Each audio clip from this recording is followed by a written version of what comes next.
hay mucha... Ay, gracias. Te voy a buscar. Sí. Ahí te veo en un ratito, que estoy en una clase aquí. Ok. Bye. En el amarillo tenemos evidencia a favor y en contra del beneficio. Cuando decimos 2A es porque hay más a favor. Cuando hay 2B es que pues hay alguna a favor, pero es más la que hay en contra. Y entonces por eso puede considerarse o no su utilización. Y cuando decimos clase 3, pues es que ya la evidencia y el acuerdo general es de que esta estrategia no es útil, no es efectiva e incluso puede ser dañina.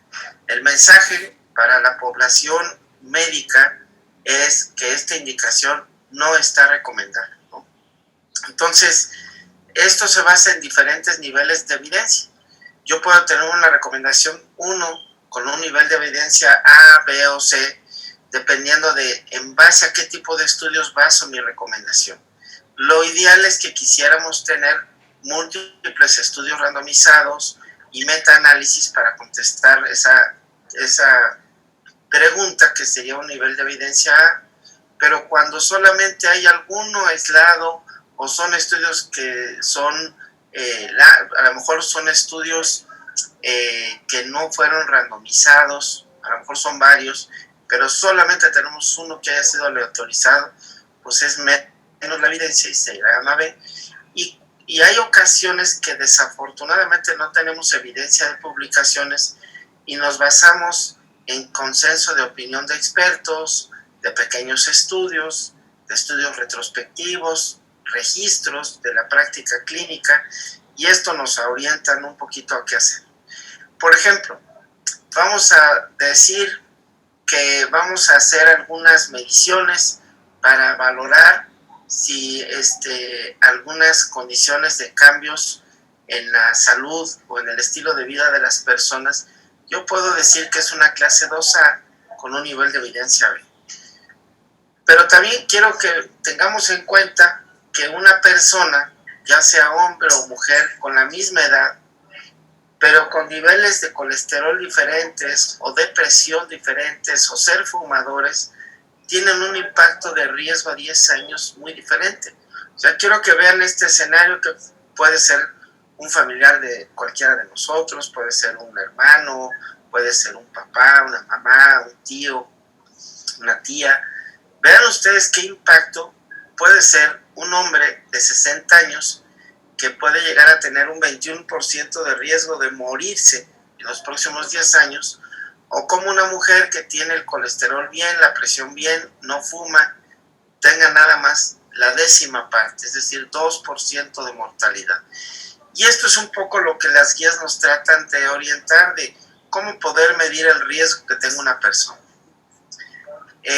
Primero que nada, es una recomendación que todas las personas tengan alguna evaluación de riesgo cardiovascular, porque yo puedo valorar pues, si tiene una historia prematura de enfermedad cardiovascular o que tenga hiperlipidemia familiar, pero muy importante es medir los factores de riesgo cardiovasculares, pues como el fumar, tener la presión alta, tener diabetes, problemas de lípidos o alguna comorbilidad que incremente el riesgo cardiovascular.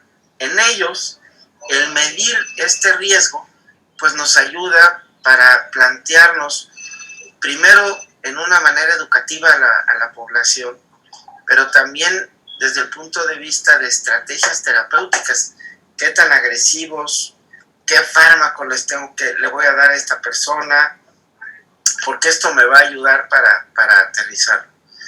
Esta es una estimación de riesgo europea. Quiero aclarar que estamos revisando las guías de la Sociedad Europea de Cardiología y es una estrategia que está enfocada a personas adultas de más de 40 años de edad y que es muy importante que, porque ya lo hablaremos, no tengan ni diabetes ni enfermedad cardiovascular, porque en ese sentido, ya lo mencionaré un poquito más adelante, ya están catalogadas en un perfil de riesgo ya alto o muy alto. Pero todo el resto de la población, piensen ustedes que una persona que tenga 40 años y que no tiene diabetes ni enfermedad cardiovascular conocida, quiere medir qué tanto riesgo tiene de tener algún problema. Bueno, hay muchas formas de medirlo. De hecho, hay calculadoras que miden el riesgo, hay americanas, europeas. Aquí en Latinoamérica también estamos haciendo algunas cosas, pero todavía no está aterrizado. Y quiero aclarar que todos estos parámetros son orientadores. O sea, a mí me ha pasado estar dando una plática y utilizar las guías europeas. Y tengo muy presente una vez en un foro de cardiólogos en Veracruz, se paró un doctor a reclamarme diciéndome que, bueno, pues que a lo mejor yo era europeo, pero que él era mexicano. Entonces le digo, bueno, pues sí, yo también soy mexicano, pero los europeos han hecho unas recomendaciones que estoy seguro que somos mucho más cercanos a los europeos a taparnos los ojos y pensar que no existe nada. Y hay que tener muy en cuenta, medir con cuidado estas recomendaciones, porque quiero aclarar que no es que haya estudios latinoamericanos, pero es una herramienta útil, práctica, que nos puede dar tips, sobre todo de comunicación para el paciente. Y ahorita lo van a ver a qué me refiero. Bueno, hay algunos parámetros que modifican los riesgos más allá de una escala. Por ejemplo, el que tengamos una situación socioeconómica muy compleja, el paciente que tenga una carga temprana de cardiopatía isquémica, prematura me refiero, un exceso de peso con obesidad, estudios tecnológicos que cada vez usamos más, como es la tomografía de las coronarias, simplemente para medir la cantidad de calcio que hay en ellas, y algunos otros métodos de imagen o el índice tobillo-brazo. Pero quiero que vean lo práctico que es estas escalas, seguramente ya las habían visto. Primero que nada, nos clasifican a los países como de bajo y como de alto riesgo. Ustedes entenderán que nosotros estamos basándonos en las de alto riesgo, pues porque nuestras estadísticas mexicanas están enfocadas a que somos un país que tenemos todavía unos altos estándares de desigualdad y por consecuencia de estas comorbilidades, la mortalidad del infarto en México es de las más altas del mundo. Entonces, al menos estaríamos en este punto de alto riesgo. Y quiero que vean en los colores cómo tratamos de hablar de la severidad o magnitud del impacto de una patología. De mi lado izquierdo podemos ver en el caso las mujeres, en el lado derecho de los hombres. Vean ustedes que hay unas columnas para separar fumadores y no fumadores. Tenemos una columna a la izquierda donde se miden las presiones sistólicas, abajo los milimoles, que para redondear más casi 40 miligramos representa un milimol, y también contamos con el grupo etario de cada 5 años, a partir de los 40 años. Entonces, si ustedes, por ejemplo, ven, acá esta es la otra, que es la de los países que son de bajo riesgo cardiovascular, evidentemente es diferente. Pero quiero que lo vean, cómo se mide esto. Por ejemplo, yo tengo en esta escala, y yo puedo medir de acuerdo a las presiones y a los niveles de colesterol, y nada más por simplemente fumar o no fumar, cómo se incrementa el riesgo. Por ejemplo, una persona que tiene 120 de presión sistólica y que tiene un colesterol de 160, colesterol total, pues estamos hablando que tiene una probabilidad a 10 años de morirse de 1%. Esa misma persona, simplemente por fumar, se duplica esa probabilidad. Pero ahora quiero que vean qué pasaría, por ejemplo, con una persona que además de la presión, digo que sí tiene problemas con la presión alta y que además tenga el colesterol alto. Por ejemplo, este escenario, el 6. Tiene una hipertensión de 180, tiene el colesterol arriba de 320 o por ahí y no es fumador. Bueno, pues tiene 6% de probabilidades. Esta persona, si bajara su presión arterial puede bajar a 4, a 3 o a 2. Y si además baja su colesterol, pues puede llegar a 1. Esto es el impacto importante. No se diga si es fumador, donde claramente ven cómo los números se duplican. El 6 se convirtió en 12. Pero así de espectacular pueden ser las reducciones. De tal manera que un fumador que tenía 12% de probabilidades de morirse en los próximos 10 años, puede convertirse en no fumador con la presión y el colesterol normal y bajar a 1%. Esto es un poquito el ejercicio. Y acá también es otra forma de explicarlo. Yo puedo decirle, imagínense que yo veo a una persona que tiene 40 años de edad y esta persona trae la presión altísima. Acá está la columna de 180. Es fumador y además tiene el colesterol sobre 240. Entonces tiene un riesgo de 3% de probabilidades de morirse a los próximos 10 años. Bueno, pues dices, oye, pues no es tanto. Bueno, pues depende cómo lo veas. Pero ¿quién tiene 3% de probabilidades de morirse en 10 años, asumiendo que fuera una persona sana? Y acá lo ven, es una persona que tiene 60 años de edad, que no fuma, que tiene el colesterol y la presión alta. Le puedo decir de otra manera a este individuo de 40 años, oiga, pues usted tendrá de nacido 40 años, pero sus arterias son las de una persona de 60 años. O sea, sus arterias son 20 años más viejas que usted. Y a lo mejor es una manera de que entiendan la magnitud que tiene en el daño vascular el tener descontroladas las enfermedades. Y aquí ustedes pueden jugar con diferentes variables. Imagínense, vean lo espectacular que podría ser en una persona que tenga 55 años de edad, que sea hipertenso, fume y tenga el colesterol alto, pues tiene un 22% de probabilidades de morirse. Ninguna persona sana de arriba hasta los 65 años llegaría a ese tan impresionante riesgo. Pero si esa persona simplemente deja de fumar, de 22 bajó a 12. Si baja sus niveles de presión arterial, va a bajar a 4. Y si controla su nivel de colesterol, va a bajar a 2.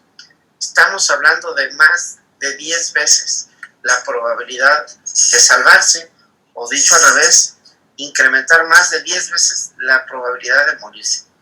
Quiero hacer mucho hincapié que estas escalas hablan de mortalidad. Eso es lo impactante de esto. Ahora bien, quiero separarme un poquito de la escala y quiero que vean estos perfiles de riesgo. Esta escala, más adelante también se habla mucho en el tema de buscar las estrategias de tratamiento, hablando de las estatinas.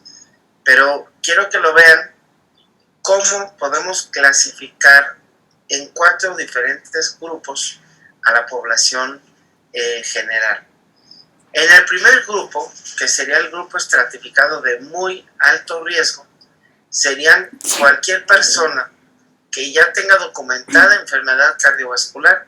Y quiero aclarar que al decir enfermedad cardiovascular puede ser a nivel de carótidas, a nivel de coronarias, a nivel de la aorta, a nivel de las extremidades inferiores, teniendo manifestaciones clínicas, por ejemplo, que haya tenido un infarto agudo del miocardio, que tenga un síndrome coronario agudo, que se haya hecho alguna revascularización, háblese un stent, una cirugía de bypass, pero también piensen en procedimientos vasculares periféricos, o como ven ahí, alguien que haya tenido un evento vascular cerebral o una isquemia cerebral transitoria. Son ejemplos que de alguna manera nos corroboran que este paciente esté en un muy alto riesgo. ¿Quién más? Personas que tengan documentada por imagen una placa, ya sea en un cateterismo, en una tomografía, en un ultrasonido, que se corrobore que hay una placa de ateroma en alguna de las arterias y que éstas de alguna manera están presentes. Esto es muy importante que lo tengamos en cuenta. No así no así el incremento del grosor íntima media por Doppler, que en una época se hablaba mucho de esta técnica. En las guías no lo ponen como un punto de considerar al paciente de muy alto riesgo. ¿Quién más están en pacientes de muy alto riesgo? Muchos diabéticos. El diabético simplemente con que tenga daño a órgano blanco, pero quiero que lean que daño a órgano blanco es simplemente tener proteinuria. Ya eso es un daño a órgano blanco. Evidentemente tener algún factor de riesgo como fumar, como ser dislipidémico, como ser hipertenso, son también condiciones que van a fomentar que estratifiquemos en este nivel de riesgo un paciente. ¿Quién está en alto riesgo?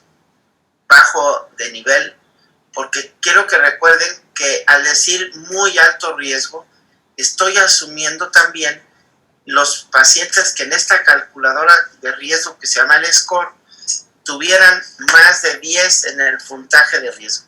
Y esto, pues de alguna manera, sería el parámetro que nos haría puntualizarlo ahí. Alto riesgo serían pacientes, obviamente quiten todo lo que ya había mencionado en el anterior y piensen ahora que serían pacientes que tengan un factor de riesgo único marcadamente elevado. Por ejemplo, tener el colesterol súper alto, como alguien que tiene una hipercolesterolemia familiar, sería un ejemplo. Alguien que tiene una hipertensión muy elevada, como la cifra mayor o igual a 180/110. Y también tener en cuenta que muchos de los pacientes que tienen diabetes, pero que no, recuerden que no tengan factores de riesgo, como ya lo mencionamos arriba, o que no tengan daño a órganos blancos. Ya si se ponen a analizarlo, pues ya son una población menor. Y aquí también pone como excepción a los pacientes jóvenes con diabetes tipo 1, que estos no estarían incluidos aquí. Ahora bien, ¿cuáles están? Perdón, me brinqué en la diapositiva del muy alto riesgo, también el daño renal. Tener insuficiencia renal con filtraciones menores a 30, también lo catalogarían de muy alto riesgo. Aquí de alto riesgo serían filtraciones de 30 a 59 y por supuesto que en el score estuviera entre 5 y 10, esto sería el parámetro. ¿Quién está en moderado riesgo?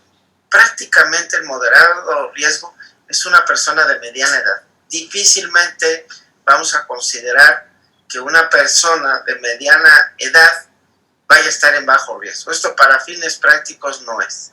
Entonces, ¿quién está? El que tenga un score de riesgo entre 1 y 5 a 10 años, que como ya les mencioné, pues sería alguien que no tenga diabetes, que no tenga un factor de riesgo de los que ya mencionamos arriba, que sea la persona más sana del planeta, salvo que es de mediana edad, pues ese sería de moderado riesgo. ¿Y quién está de bajo riesgo? Pues a lo mejor sería una persona joven que no tenga ninguna comorbilidad, y este sería el parámetro que su score es menos de 1%. Esto, de alguna forma, nos pone en estas consideraciones terapéuticas de recomendación.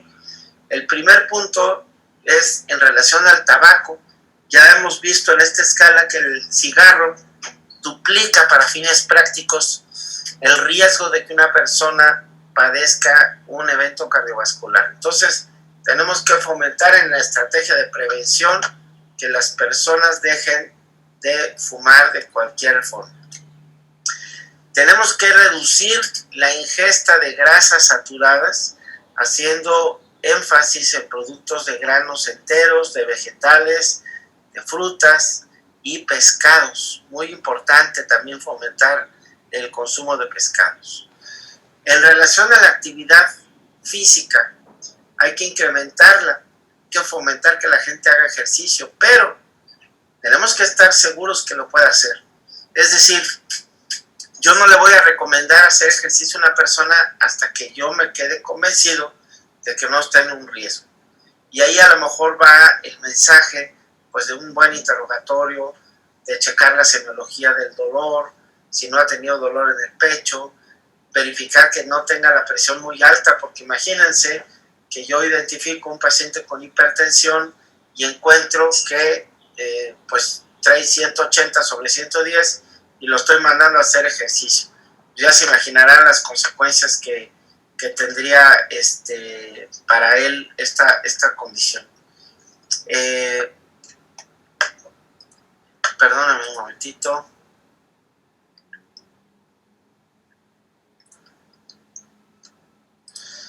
Quisiera detenerme un momento aquí y preguntar, digo, si tienen alguna observación, alguna pregunta, y ahorita vamos a continuar.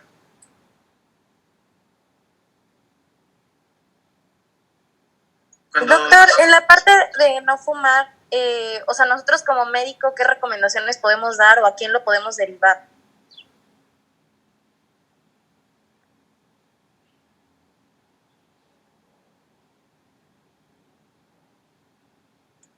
Apagó su micrófono, Doc.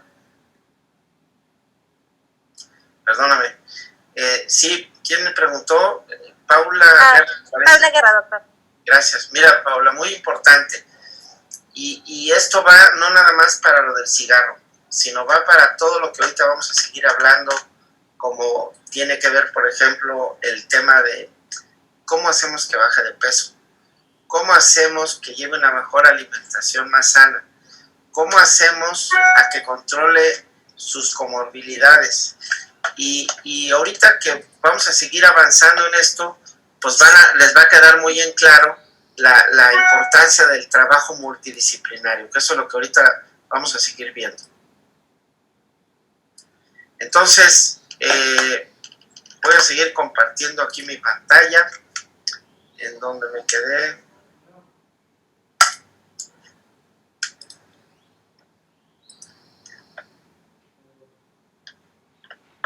Perdón, esta no es.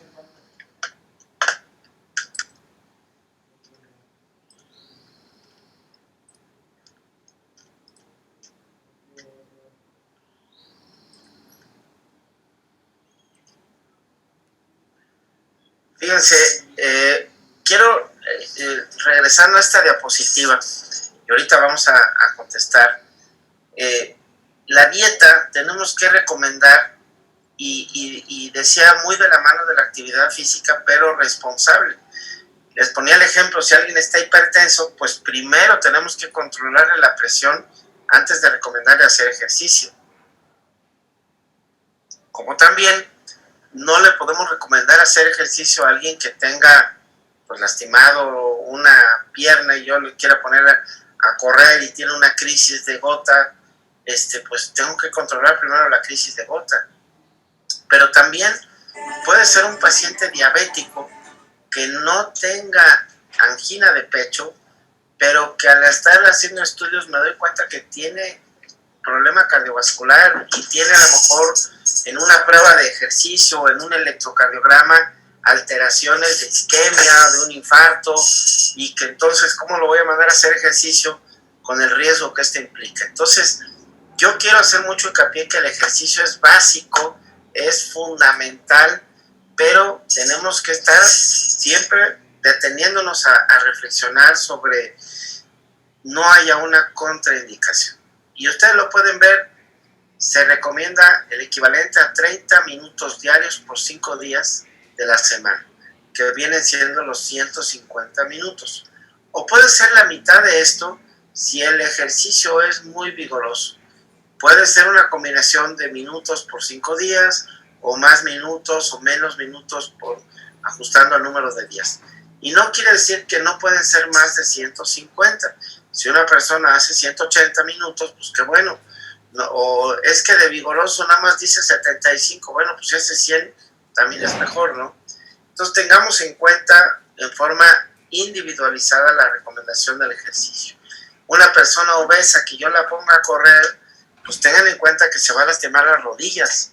A lo mejor tengo que recomendar el ejercicio en forma coordinada con algún médico traumatólogo, algún médico del deporte. O sea, pensemos en trabajar en equipo de colaboración. Esto no es decisión de una persona y obviamente de un médico, ¿no? El tema del peso. El peso debe de estar, el índice de masa corporal, entre 20 y 25. Menos de 20 tampoco es bueno, por eso está ese rango. Y la circunferencia que se recomienda idealmente es que el hombre la tenga en menos de 94 centímetros y la mujer en menos de 80 centímetros. Esto es hablando en relación al peso. La presión arterial debe de estar en menos de 140/90, pero hay que definir algunos subgrupos que más adelante voy a compartir otra presentación, porque puede haber grupos donde esto se modifique un poco, pero vamos a dejarlo ahorita como una idea general, que la recomendación es que la presión esté por debajo de 140/90. Ahora, en el tema de los lípidos, yo les decía que ahí en el tema de los lípidos hay una estratificación muy importante. Por ejemplo, si yo tengo que este paciente acaba de tener un infarto, está clarísimo que hay que modificar las reglas. Esta escala que están viendo aquí ya fue modificada y no es la más actual. Ahorita se las voy a mostrar la más actual, pero en el 2016 estos eran los estándares de lípidos que existían en ese momento. Ya les voy a mostrar cómo se modificaron estos de una manera diferente. Todo esto de los lípidos lo vamos a ver más adelante. Y en el caso de diabetes, hay que diagnosticarla, hay que buscar el diagnóstico, descartar que no tenga diabetes, y si sí lo tiene, mantener una estrategia de hemoglobina glucosilada por debajo de 7. Algo importante que se han estado haciendo estudios, y es insistir en que las estrategias para los familiares se basa en que haya tenido en menos de los 55 años de edad, en hombres o en mujeres menos de 65 años, como considerarlo esto como una carga prematura de enfermedad cardiovascular. Lo que no está recomendado hasta ahora es hacer estudios de test genéticos para determinar el riesgo cardiovascular, y porque en el test haya salido que tienes más probabilidad de una patología, es que tenga una implicación. Eso es muy probable que más adelante se pueda, pero todavía no hay estudios clínicos para poder demostrar que esto de los estudios genéticos sea la forma de dirigir el tratamiento. Algo muy importante que va con la pregunta que me hicieron: tenemos que también medir el riesgo psicosocial. Hay que tener una entrevista, hacer cuestionarios, identificar qué barreras tiene una persona para los cambios en el estilo de vida o para la adherencia a los tratamientos. O sea, imagínense, ahorita es algo que me toca ver todos los días.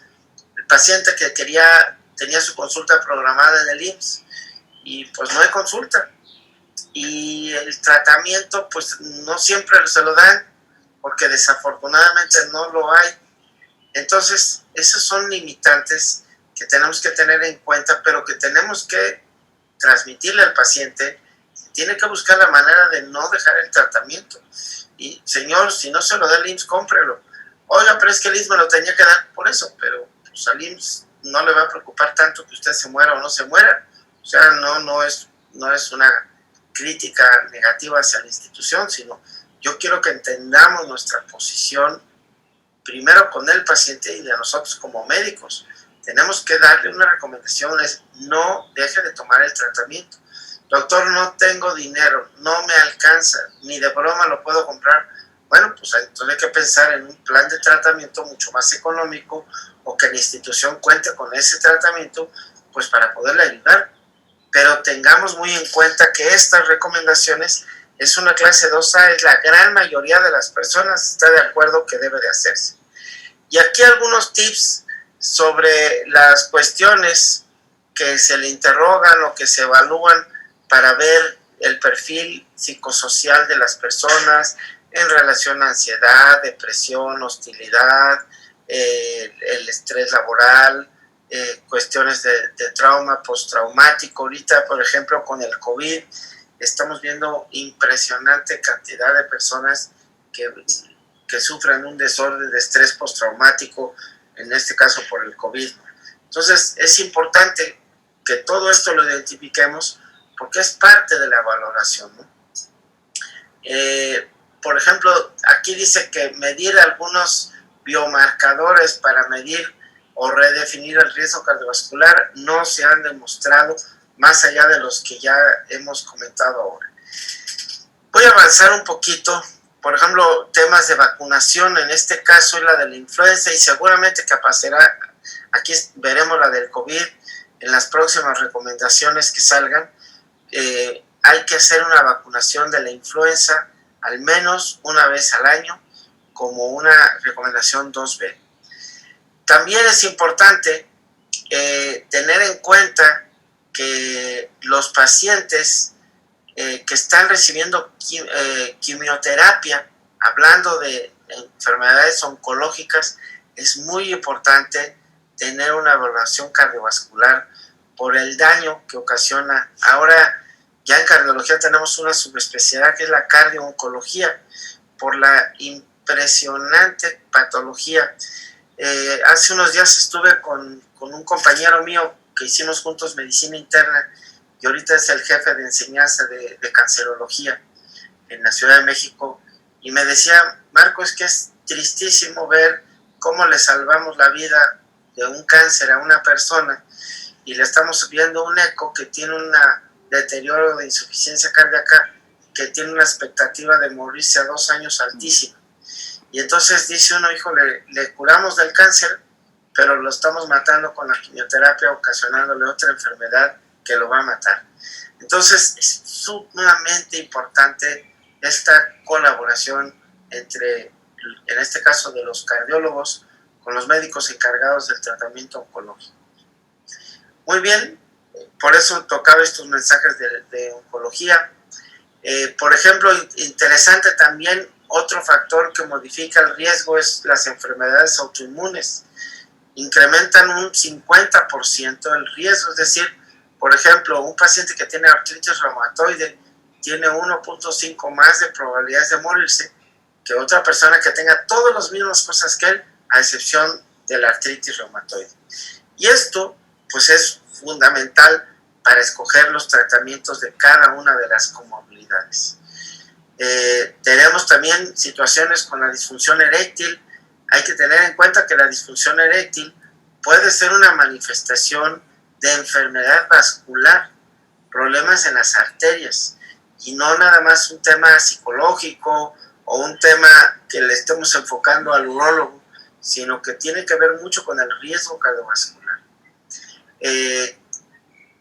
Una persona menor de 50 años de edad, ¿qué le tenemos que recomendar si tiene una historia prematura de enfermedad cardiovascular? Bueno, pues con más razón hay que utilizar estos scores de riesgo para precisamente actuar y prevenir que vayan a tener situaciones. Otro tema que ha aparecido en estas guías mucho es las condiciones de la mujer. Por ejemplo, una mujer que tuvo historia de preeclampsia o que tuvo una hipertensión en el embarazo, esta persona tiene un alto riesgo de ser hipertensa o diabética, y por lo mismo tenemos que estar cuidando mucho en su estratificación. Las mujeres con historia de enfermedad poliquística o diabetes gestacional también es una situación que va a incrementar su riesgo, y tenemos que tener muy de cerca cuidando, identificando alguna comorbilidad o patología que ellos puedan tener.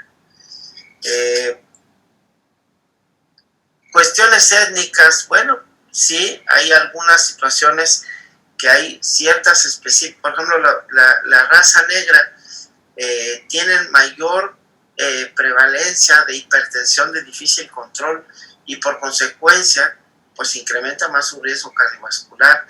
Entonces, así como ese ejemplo, hay que tener mucho cuidado en este impacto. Ahora, ¿cómo vamos a controlar esto? Y vuelvo a la pregunta del cigarro. ¿Cómo vamos a hacer? Tenemos que buscar estrategias de conducta que tengan una estrategia cognitiva en el estilo de conducta. Porque si no, si una persona no toma conciencia del problema, una persona es obesa y es que pues siempre he sido obesa y toda mi familia siempre somos obesos y somos gorditos pero muy simpáticos y de buen humor. Qué bueno, eso es muy bueno que lo tengamos, qué bueno que todos lo tengamos, pero el problema es no entender que la obesidad es una enfermedad que duplica el riesgo de tener una muerte cardiovascular temprana. Y así como ese, pues pasa con el cigarro. Entonces tenemos que involucrar a diferentes personales de salud. Aquí el inciso 2, y vean cómo dice clase 1, nivel de evidencia A, o sea, es de las cosas más sólidas que hay. Tenemos que comprometer un enfoque multidisciplinario donde no nada más esté el médico que lo está atendiendo. Y al decir médico, puedo decir un médico general, un médico familiar, o puedo tener un equipo de médicos donde tengo un endocrinólogo, un internista, un geriatra, un cardiólogo, etcétera, etcétera, etcétera. Pero vean, aquí le da mucha prioridad a las enfermeras, a la gente que ve el tema de nutrición y a psicólogos. Y esto por sacarse del concepto de que son médicos. Pero piensen ustedes que pueden involucrar psiquiatras, que pueden involucrar en nutrición a gente vinculada con endocrinología a lo mejor, y mucho las enfermeras y en esta época mucho del trabajo de telemedicina, de contactos telefónicos, de verificar el apego. Oiga, don Juanito, mire, le llamo del consultorio del doctor, pues queríamos saber cómo está, el doctor lo vio hace un mes, pero le dio un tratamiento para la presión y para el colesterol y queríamos saber cómo se ha sentido, si lo sigue tomando, porque la gente desafortunadamente no toma las acciones terapéuticas como uno quisiera. Y a veces tú le das a un paciente un tratamiento y él lo asumió que era nada más por un mes y lo deja de tomar. Entonces este tipo de estrategias ayudan a complementar el apego que podamos tener. Y de ahí por qué es importante buscar estrategias que ayuden a la educación, a fomentar el cambio de estilo de vida, fomentar una actividad física que le guste a la gente. No todos van a ser la misma. Tenemos que buscar cómo manejar el estrés, cómo mejorar o ayudar a auxiliarse a las limitantes que incluso psicosociales que pudiera tener una persona. Y tips que da la guía precisamente es la comunicación. Tan importante que es explicarle a un paciente, darnos el tiempo para comentarle cuál es su problema, cuál es por qué estamos pensando en un tratamiento. Porque imagínense que yo estoy en una consulta que estoy corriendo, en 5 minutos quiero hacer todo, y si acaso me da tiempo de hacerle su receta, pues sí, yo la di en el tiempo, el paciente se sale de mi consultorio, y más allá de que no se enteró de nada, no va a tomar ningún medicamento porque no lo convencimos.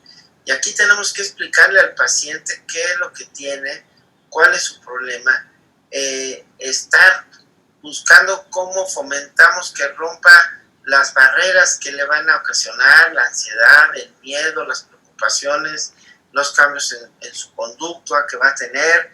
Tenemos que tener mensajes que sean con su propio lenguaje. Si hay una persona que tiene un nivel socioeconómico y cultural más bajo, tenemos que ser más simplistas en nuestros mensajes, a que si me toca darle consulta a un médico o alguien que tiene un doctorado, un PhD, que pues tiene un nivel intelectual que va a entender y me va a cuestionar más, y no me tengo que enojar porque el paciente me está cuestionando para convencerse. A ver, doctor, explícame, porque yo leí que las estatinas daban diabetes y entonces yo no me quiero hacer diabético. Explícame cómo, no entiendo esa parte. Hay que saber comentar estos puntos. Algo que también transmitirles que estas recomendaciones no son con temporalidad. No es que mire, lleve una dieta un mes y vemos, ¿no? es un cambio en su estilo de alimentación de aquí en adelante toda su vida, porque eso es lo que nos va a garantizar que tengamos más sostenido el control de estos factores de riesgo. Si no, solamente vamos a tener picos de control, descontrol, control, descontrol. Y estas son de las cuestiones que tenemos que evitar y adelantarnos a esa posibilidad, ¿no? Es importante que todos los que estemos trabajando en el caso lo entendamos. Miren, en nuestra profesión nos falta mucha capacitación de nuestro mismo personal de salud. A mí me toca mucho vivirlo con el colesterol. Oiga, señor, ¿y cómo está su colesterol? No, pues bien. Oiga, pero aquí está. Ah, no, pero es que el doctor ya me dijo que nada más era un poquito alto, que eso no había problema. Entonces, si nosotros como médicos somos los primeros que contradecimos nuestros mensajes, pues estamos perdidos, ¿no? Y esto de alguna manera es lo que termina sucediendo mucho. Aquí viene como un tip de recomendaciones en relación al control, al cambio de la conducta, que pues aquí se los pongo para que ustedes lo ejerciten. No lo voy a leer, pero quiero, y ya vieron que las guías son gratuitas, pueden bajar en PDF o pueden bajarlo en diapositivas, todo este formato de información que nos van a permitir dar un mejor mensaje a la población. Aspectos psicosociales, que también fundamentales entenderlos, a asumir que las poblaciones que vemos no todos van a ser iguales. Hablando de la actividad física, pues ya también dijimos la estrategia. No se trata de un día para otro hacer los 150 minutos de ejercicio.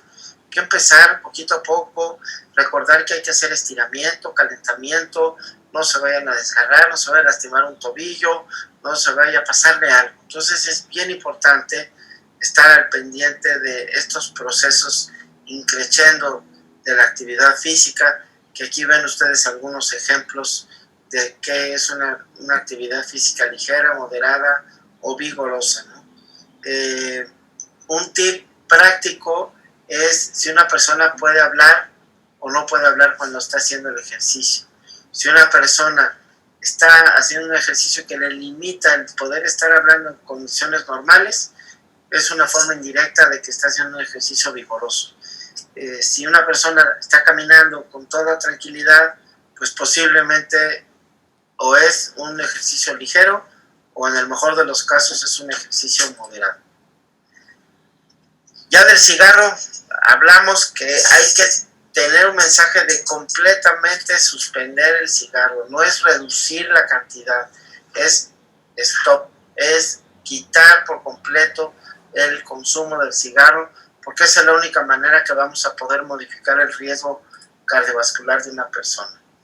Los tips que da la guía, que son estas 5 A's, que es la estrategia de que tienes que preguntarle y reflexionar con el paciente si realmente quiere estar dejando de fumar, ¿no? Hay que estar dándole el mensaje a las gentes, porque tenemos que decir la imperiosa necesidad y esta recomendación de urgentemente dejar absolutamente el cigarro. Hay que determinar también la adicción que tiene una persona al cigarro, qué tanto es psicológica, social, qué tanto es física, porque la forma de romper esto es romperlo en ese sentido. Es que yo siempre fumo cuando me acuesto porque estoy muy nervioso. Bueno, pues hay que buscar qué estímulos hago para que rompamos este círculo vicioso de que como estoy estresado fumo. Bueno, vamos a buscar cómo resuelvo el tema de esto, ¿no? Es muy importante también plantearnos parámetros, metas, apoyos, ya sea de conducta o apoyos de fármacos que puedan ayudar que si los chicles, que si los parches, que si hay alguna otra cosa que me pueda ayudar. Bueno, pues sí, en algunos casos está muy bien. Y obviamente estar planeando un seguimiento, no bajar la guardia de quitar al paciente este seguimiento que tenga que ver. Las recomendaciones de nutrición, pues todos sabemos que es la piedra angular, y yo aquí sintetizo con esta diapositiva lo más relevante de los cuidados de la alimentación que tiene que tener una persona en relación a la cantidad de grasas, a la cantidad de sal, a la cantidad de fibra, de fruta, de vegetales, de pescado, de granos, del consumo de bebidas alcohólicas, que está permitido restringidamente una copa en las mujeres y 2 en el hombre, y todo lo que tiene que ver con tips de la alimentación. Hay que bajarlos de peso cuando así sea. Recuerden que tenemos que mantenerlos entre 20 y 25.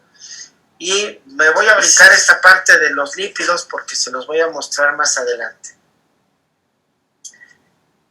Voy a detener esta presentación. Espérenme un segundito.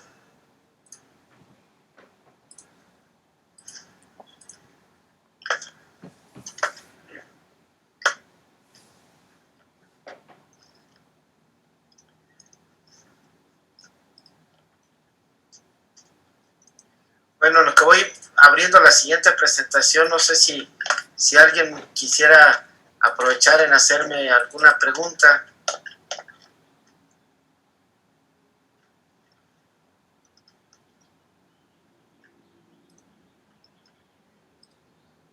Bueno, les voy a compartir una presentación de una plática que de hecho voy a dar la semana que entra, que es sobre el riesgo cardiovascular.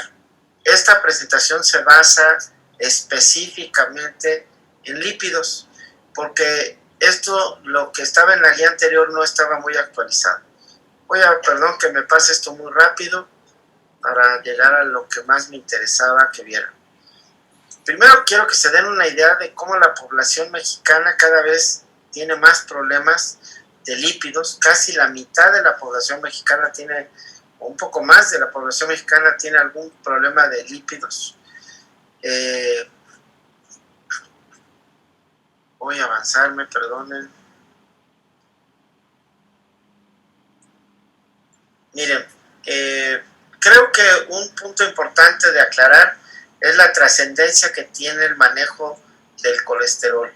Entre más bajemos los niveles de LDL, y en este caso el uso de las estatinas que bajen el colesterol LDL, vamos a tener menos eventos cardiovasculares. Eso no hay ninguna duda, y aquí en este recuadro lo pueden ver más claramente.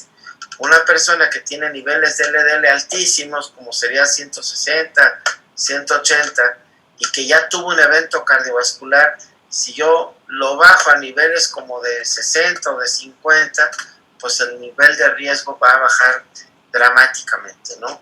Hay infinidad de estudios que tanto bajan el colesterol, los fármacos. Las más potentes son en las pastillas, en las tabletas son las estatinas. Si bien hay otras cosas que nos ayuda, como el utilizar esto que se llama la ezetimiba, o recientemente los anticuerpos monoclonales, que actúan impresionantemente reduciendo el nivel. Pero, perdón que me estoy avanzando, quizás esta es una diapositiva muy importante para compartirles. Piensen en que una persona que tiene en los años, en la parte de abajo, de 30, 40, 50 y así por décadas más años, en forma natural, puede estar incrementándose en forma asintomática una placa que en algún momento en el horizonte aparece un evento clínico, y este evento clínico, que es la ruptura de una placa, pues va a manejarse con diferentes opciones.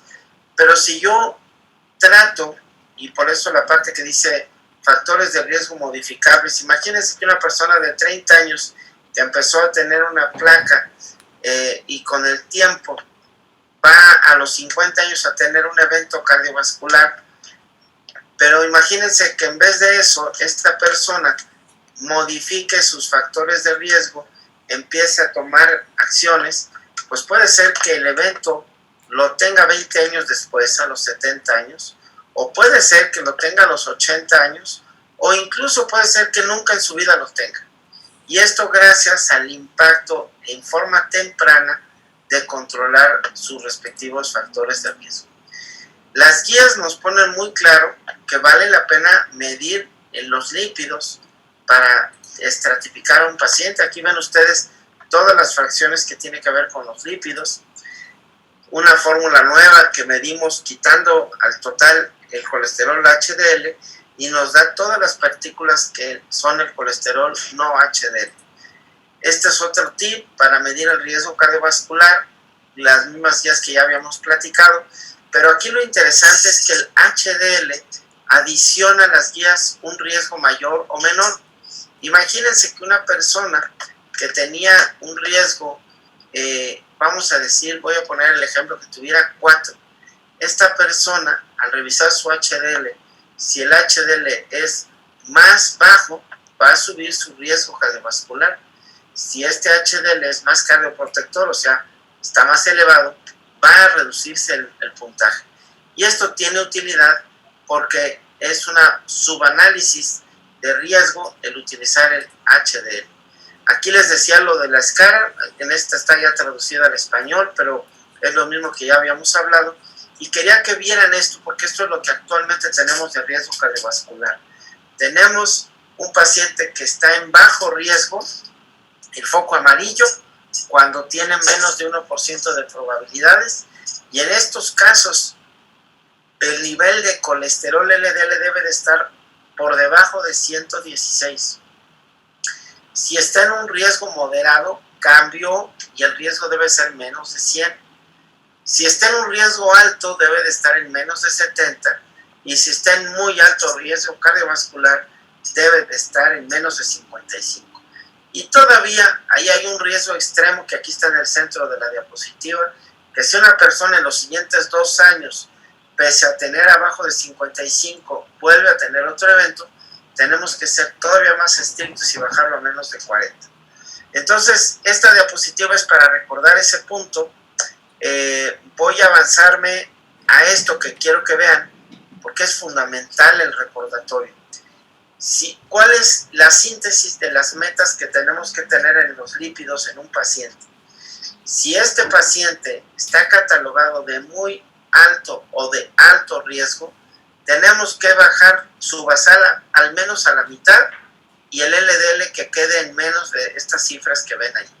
Si es un paciente de moderado riesgo y de bajo riesgo, ya lo mencionamos cuánto debe de estar. Pero también lo podemos medir con el HDL, que una forma mental que se acuerden ustedes es sumarle 30 a lo anterior. Si en el LDL en muy alto riesgo era 55, súmenle 30 y acá sería 85. Si en este era 70, súmenle 30 y van a ser 100. Y así también en el colesterol no HDL, que el no HDL nada más se mide en estos 3 niveles de riesgo. Lo mismo la ApoB. Recordar que los niveles de triglicéridos deben estar en todos los escenarios por debajo de 150 y la hemoglobina glucosilada debe de estar por debajo de 100. Sin duda, aquí está sintetizado lo que tenemos que hacer es que evitemos el cigarro, reducir la ingesta de calorías para reducir el exceso de peso, fomentar la actividad física, una dieta adecuada y llevar un buen control médico, porque de eso pues va a ser el éxito, ¿no? Miren, quiero que vean, por ejemplo, aquí les estoy poniendo un caso de una persona que son 3 escenarios, alguien que basalmente tiene 130, otro paciente que tiene 170 y otro que tiene 117. Y podemos hacer una fórmula para ver cuánto porcentaje tenemos que bajar el colesterol dependiendo del nivel de riesgo que tuviera esa persona. Y esto nos puede ayudar, como está aquí en la parte inferior de la diapositiva, a escoger el tipo de tratamiento, si es una estatina de baja o moderada potencia, o si definitivamente va a necesitar anticuerpos monoclonales o alguna otra combinación de entre ellos, ¿no? Ya les hablé de la adherencia. La adherencia va relacionada directamente con la probabilidad de tener un evento cardiovascular y pues creo que nada más eso lo que quería comentarles. Quiero aprovechar en hacerles una invitación que vamos a tener la semana la primera semana de junio un evento que es precisamente multisede. El tema central es lípidos y enfermedad cardiovascular. Les invitamos a que estén con nosotros. Estoy en una plática que 5 le contestan. Y de